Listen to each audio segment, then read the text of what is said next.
brothers that just kill this room every week. And this man, I mean, okay, he runs his own podcast. I just recorded a podcast with him and he killed it. And he's also been he's hitting the mark of 52 weeks pretty soon, in a couple weeks, of just all new material at Cole's. Like every week he does a new 4 minutes, which is just fantastic. So you guys, give it up for Mr. Peter Byrnes, everybody.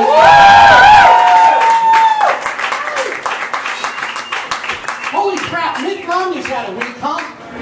Goes over to England, insults the entire nation of the most polite people on the face of the earth. Of course, he's over there for the Olympics to watch his wife's horse compete in dressage, which is a perfect sport for him because he's outsourced his athleticism to another species. But what really pissed me off is that he kind of had a point. I mean, I watched those opening ceremonies. We started out in the Shire, and then there was like the world's worst production of Oliver and a salute to industrial pollutants, and then musical numbers saluting National Health System, which I think actually the British concocted that week just to stick it up Romney's ass, with an assortment of tubercular youth. Which reminded me actually of Beijing, except in Beijing, the kids weren't part of the ceremony, they were used to build the stadiums. It's a child labor joke, it's okay.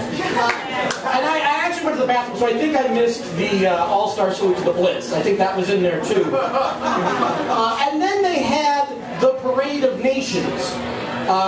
Or the March of the National Stereotypes, as I like to call it. It's like the world's high school graduation ceremony. Zimbabwe's parents clapped the loudest, even though the principal warned them about it.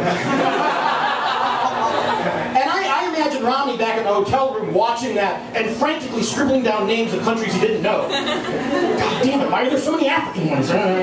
Where's Papua New Guinea, honey?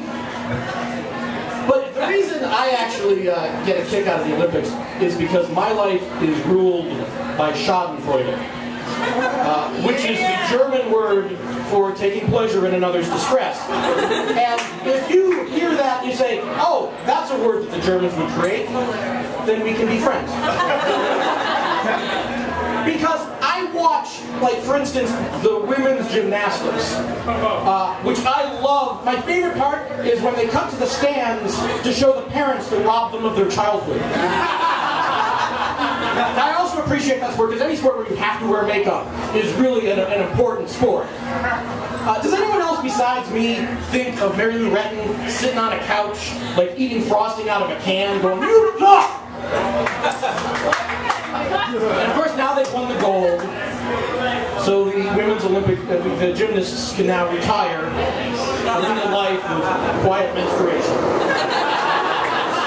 That's right, that was a Harry David Thoreau period joke. But the reason I like the Olympics, thank you.